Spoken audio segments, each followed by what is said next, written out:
नमस्कार। मैं अरुण के शर्मा, एनालिस्ट वन थॉट। आज लखनऊ की काफ़ी खबरें छन छन कर सामने आ रही हैं। अब लखनऊ में अभ्यर्थियों का ऐलान हो गया है। उन्होंने कहा कि हम लखनऊ में तांडव करेंगे, मंत्री विधायकों को सोने नहीं देंगे। शिक्षा मंत्री का आवास उन्होंने घेर लिया और यूपी पुलिस ने जबरन उन अभ्यर्थियों को धकेलते हुए बस में ठूस दिया। अब आपसे विस्तार से बात करें उससे पहले आपसे एक प्रार्थना कि आप हमारे चैनल अरुण के शर्मा एनालिस्ट वन थॉट को ज़्यादा से ज़्यादा सब्सक्राइब करें। ख़ास तौर से हम आजकल यूपी के विषय में बहुत खबरें दे रहे हैं, तो यूपी वालों को हमारे चैनल को ज़्यादा से ज़्यादा सब्सक्राइब करना चाहिए ताकि वो अपडेट रहें। अब आपसे बात करते हैं विस्तार से। 69,000 शिक्षक भर्ती के आरक्षित वर्ग के अभ्यर्थियों ने अब आर पार की लड़ाई का ऐलान कर दिया है। अभ्यर्थियों ने सोमवार को लखनऊ में बेसिक शिक्षा मंत्री संदीप सिंह का आवास घेर लिया, जोरदार प्रदर्शन किया। हंगामे की सूचना पाकर मौके पर पुलिस पहुंची। अभ्यर्थियों की पुलिस से नोक-झोंक भी हुई। पुलिस ने अभ्यर्थियों को रोडवेज बस में जबरदस्ती धकेल कर बैठाकर धरना स्थल को इको गार्डन भेज दिया। अब अभ्यर्थियों का कहना है कि 69,000 शिक्षक भर्ती में आरक्षण घोटाला किया गया है। वैसे भी बीजेपी सरकार जहां होगी वहां घोटाले होंगे, इसको मान लो आप बात को। 146 करोड़ लोगों को यह मैं संदेश दे रहा हूं। जहां जिस राज्य में बीजेपी की सरकार होगी वो सरकार बिना घोटाले के नहीं रह सकती। इनका चरित्र ही ऐसा है। इसी कारण से आरक्षित वर्ग के हजारों अभ्यर्थी नौकरी पाने से वंचित हो गए हैं। अब अभ्यर्थियों ने कहा कि आज दर दर भटक रहे हैं, जबकि उन्हें स्कूल में होना चाहिए। अपनी आवाज पिछड़े दलित विधायकों और मंत्रियों तक पहुंचाएंगे। वे इसके लिए लखनऊ की सड़कों पर तांडव करेंगे, जैसे शिव ने तांडव किया था। जैसे वो नहीं सो पा रहे हैं, उसी तरह विधायक मंत्री भी नहीं सो पाएंगे। हम उनको जगाने का प्रयास करेंगे। ये संकेतिक है, सिंबॉलिक है ये चीज। अब प्रदर्शन की तस्वीरें काफ़ी आ रही हैं। अभ्यर्थी शिक्षा मंत्री के आवास पर पोस्टर बैनर लेकर पहुंच गए थे। मौके पर पहुंची पुलिस ने अभ्यर्थियों को एक एक करके जबरदस्ती बस में ठूस दिया, धकेल धकेल कर बैठा दिया। और कुछ महिला अभ्यर्थी स्कूल बैग लिए अपने बच्चों को लेकर पहुंची थी। वह मंत्री के आवास से हटने को तैयार नहीं थी। उन्होंने कहा कि हम अपने समाज के मंत्री विधायकों से बात रखेंगे। वैसे भी वहाँ के समाज के लोग जो हैं, अलग अलग समाज के लोग, वो आजकल मंत्री बनने के लिए अपने समाज की मीटिंग कर रहे हैं। देवरिया से आए धनंजय गुप्ता ने कहा जब तक हमें न्याय नहीं मिल जाता तब तक हम अपनी आवाज़ उठाते रहेंगे। हमने इसी सरकार को वोट दिया है। ये क्या ज़रूरी है कि आपने वोट दिया या नहीं दिया। तो अगर आपने इसी सरकार को वोट दिया होता तो अखिलेश बाबू इतनी सीटें कैसे ले जाते। लेकिन जहाँ हक की बात आती है तो भारतीय जनता पार्टी अपने चहेते लोगों को हमारी जगह नौकरी दे देती है। तो चहेतों को उन्हें देगी तो आपको थोड़ी देगी। वो जनता की सेवा के लिए नहीं है, अपने रिश्तेदारों, अपने चंटू बंटू, अपने चरण चुंबकों के लिए है। वो आपके लिए नहीं है। आप वोट देने के लिए है। बस वोट दो और खिसक लो। अपनी समस्या बताई तो पुलिस द्वारा बसों में ठूस कर जेल में पहुंचाया जाएगा। अगर आपको मेरी बात समझ आ रही हो तो ठीक, नहीं समझ में आ रही हो तो आपकी मर्जी।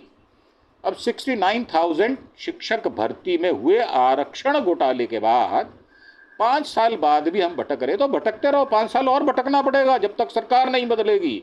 ये सरकार 2027 में बदलेगी तो आपकी बात को सुना जाएगा।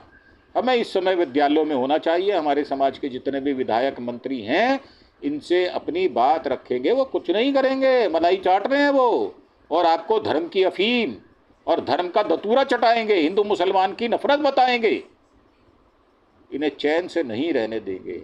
क्या कर लोगे यार, ये भी तो बताओ। तो लखनऊ की सड़कों पर तांडव करेंगे तो कर लो, लाओ डमरू, करो तांडव, पुलिस मार मार के डंडे सुझा देगी, ये बात ध्यान रखना। हम सो नहीं पाएंगे तो इन्हें भी नहीं सोने देंगे। वो तो ठाठ से सोएंगे भाई, उनके बाहर तो प्रहरी पुलिस वाले खड़े रहते हैं। तो तुम्हारे यहाँ कौन खड़ा होता है यार? कोई खड़ा होता तो बताओ। तुम्हारे यहाँ तो स्ट्रीट डॉग भी खड़ा नहीं होता, उसको भी भगा देते हो। तो आप इन्हें सोने दोगे या नहीं सोने देंगे, परंतु ये आपका काम नहीं करेंगे।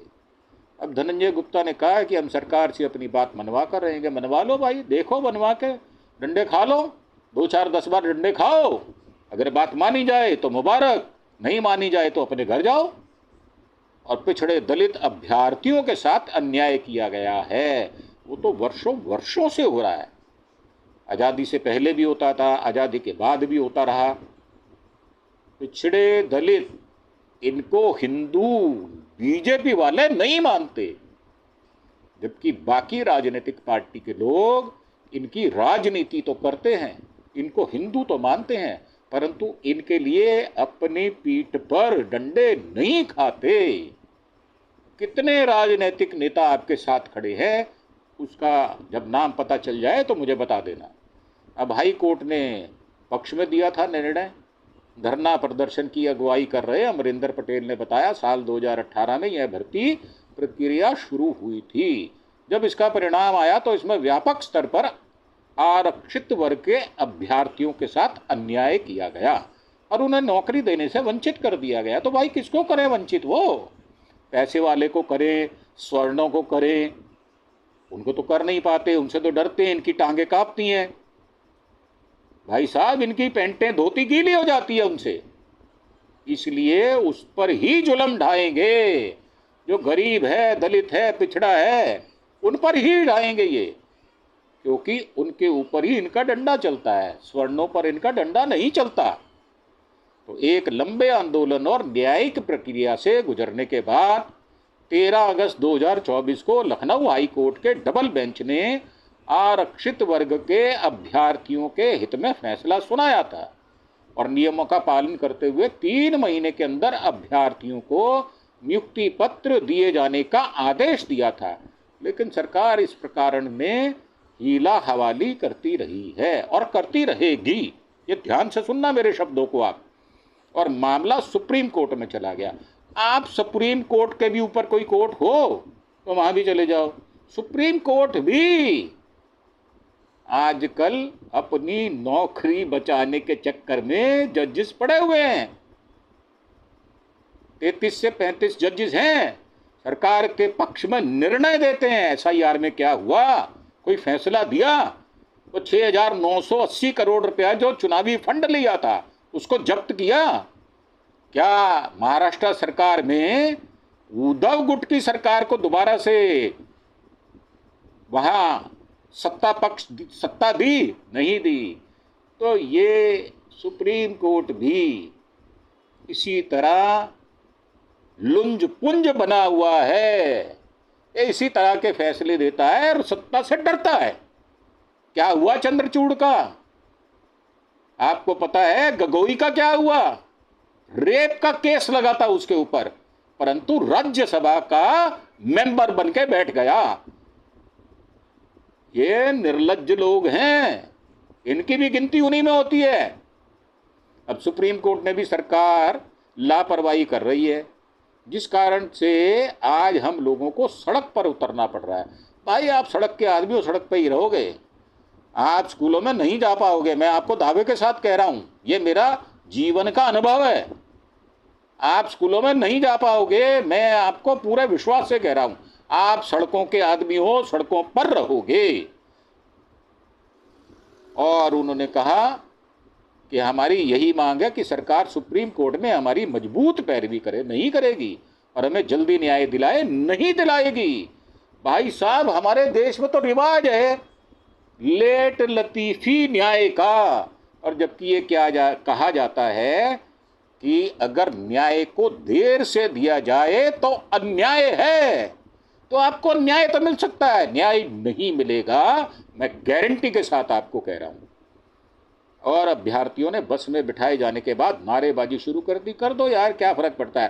थाने जाओगे तो ये चाय पानी पुलिस वाले पिलाएंगे, आपको समोसा खिलाएंगे और आपको हंसकर भेजेंगे यहां से, और आपके खिलाफ केस भी नहीं बनाएंगे। उनको पता है ये सच्ची मांग कर रहे हैं, परंतु आपकी सुनी नहीं जाएगी, ये मैं बात दावे के साथ कह सकता हूं।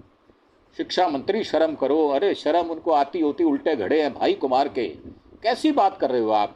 नारे लगाते रहो, उससे क्या फर्क पड़ता है। शर्म नारों से थोड़ी आती है, शर्म तो अंदर से आती है। अब 11 महीने से नहीं हुई सुनवाई, होगी भी नहीं।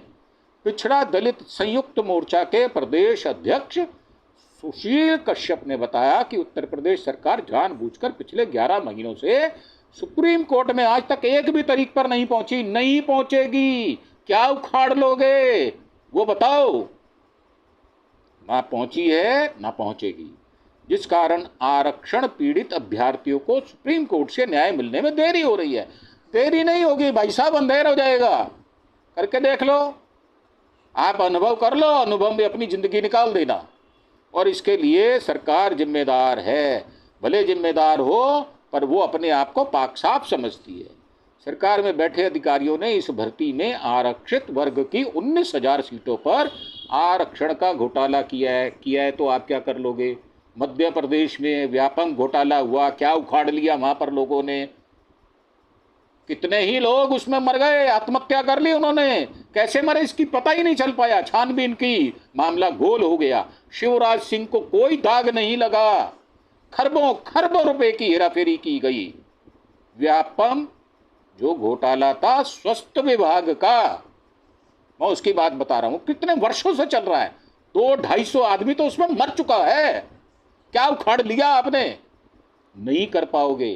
पिछले 20-25 सालों से वहां पर भारतीय जनता पार्टी की सरकार है और भ्रष्टाचार की जड़ें मजबूत हुई पड़ी हैं। पेड़ बन गया है भ्रष्टाचार का, क्या उखाड़ लोगे। और अगर उखाड़ लो तो मुझे ईमेल कर देना। और जिस कारण आरक्षण पीड़ित अभ्यर्थियों को पिछले 5 साल से इस भर्ती में न्याय नहीं मिल पा रहा। आरक्षण पीड़ित अभ्यर्थी पिछले 5 साल से कोर्ट में याची बनकर अपने न्याय के लिए दर दर भटक रहे हैं, लेकिन उनकी सरकार में कोई भी अधिकारी मंत्री सुनने वाला नहीं है। तो जो भी याचक होता है ना, वो घर के दरवाजे के बाहर होता है। तो आप याचक मत बनो, आप अधिकार से अपना हक मांगो। जब आप खुद ही कह देते हैं हम तो याचक है, याचना कर रहे हैं, तो नहीं सुन रहा आपकी याचना, क्या उखाड़ोगे। याचक मत बनो, सख्त बनो। अगर पुलिस डंडा उठाती है तो आप भी पुलिस को पेल दो। अगर नाजायज आपके ऊपर कोई वार करता है, आपको अपनी सुरक्षा करने का पूरा पूरा अधिकार है। कल 19 अगस्त को होनी है सुनवाई। कोई नहीं आएगा भाई साहब, पहले बता रहा हूं मैं, फिर मत कहना। मैंने एपिसोड बनाया ही इसीलिए। कल 19 अगस्त को होनी है सुनवाई। इन अभ्यर्थियों की सरकार से मांग है, आगामी 19 अगस्त को होने वाली सुप्रीम कोर्ट की सुनवाई में सरकार के अधिवक्ता उपस्थित होकर आरक्षण पीड़ित अभ्यर्थियों को न्याय दिलाकर इस मामले का निस्तारण करें, ताकि पिछले 5 सालों से इस भर्ती में न्याय के लिए परेशान आरक्षण पीड़ित अभ्यर्थियों को न्याय मिल सके। मैं आपको आज एक दिन एडवांस में बता रहा हूं भाई साहब, कोई सा वकील नहीं आएगा और सरकार से अपने खर्चे भत्ते सारे ले लेगा, फीस पूरी लेगा, परंतु आपके लिए वो काम नहीं करेगा। वो सरकार का चट्टा बट्टा ही है, सरकार का चापलूस है, चरण चुंबक है। वो क्यों करेगा। आप कुछ देते हो उसको, वकील को कोई फीस दी, कोई रिश्वत दी आपने। अगर नहीं दी तो मेरा चैलेंज है, कल आपकी डेट पड़ जाएगी, सुनवाई नहीं होगी। इन्हीं शब्दों के साथ आपसे विदा लेते हुए, आपको सचेत करते हुए, अगर आप सख्त नहीं होंगे, भले सुप्रीम कोर्ट हो या इससे भी कोई ऊंचे का न्यायालय हो, आपकी सुनवाई नहीं होगी। यह भारत का रिवाज है। यहाँ पर न्याय नहीं मिलता, यहाँ पर अंधेर गर्दी मिलती है। वो कहते हैं अंधेर नगरी चौपट राजा, राजा ही चौपट है तो नगरी अंधेर हो।